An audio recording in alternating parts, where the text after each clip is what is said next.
লাউ চিংড়ি কিন্তু সবজি হিসেবে বেশ জমে বললেই চলে। তো তার জন্য রেসিপি শুরু করার আগে প্রথমে লাউকে ছিলে কেটে নেব।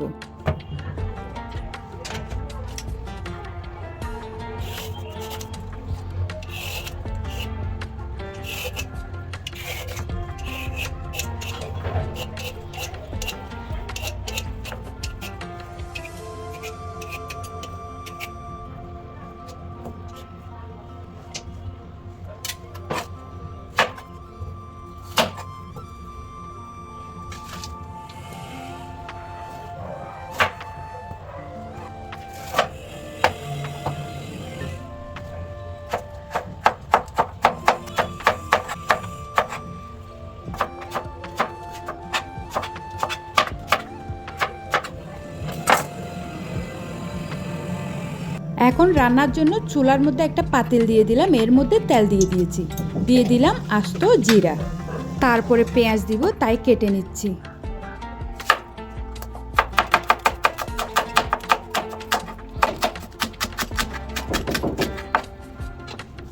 এখন তেলের মধ্যে পেঁয়াজ দিয়ে দিচ্ছি,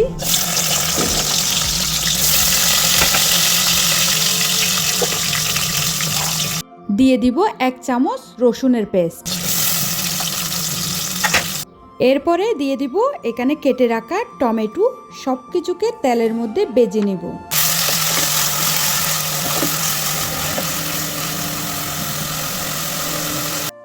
এগুলো তেলের মধ্যে ভাজা হতে হতে চিংড়িগুলো পরিষ্কার করে নেব।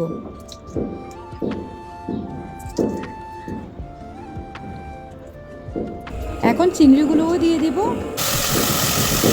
সবগুলোকে তেলের মধ্যে একটু ভাজা ভাজা করে নিচ্ছি।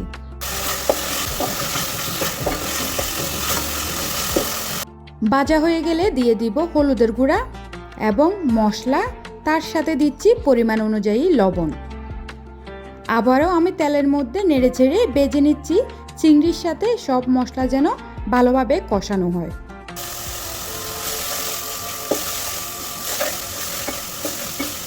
কষানো শেষ, দিয়ে দিচ্ছি কেটে রাখা লাউগুলো।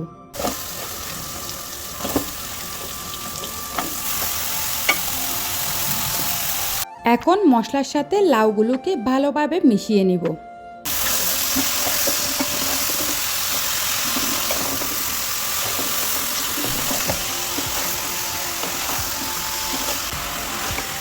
মিশানো শেষ, এই পর্যায়ে কাঁচামরিচ দিব 2-3টা মতো, তাই কেটে নিচ্ছি। কাঁচামরিচ দিয়ে দিচ্ছি।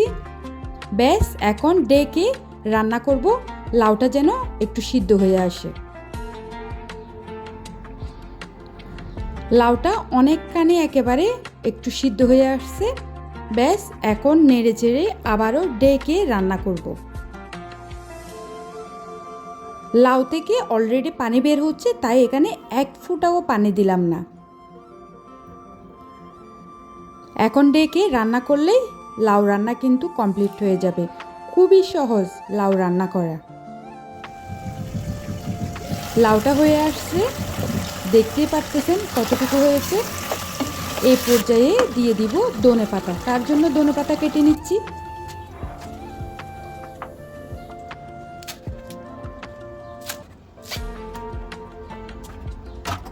ব্যাস, উপর দিয়ে ধনেপাতা ছিটিয়ে দিয়ে রান্না কিন্তু কমপ্লিট।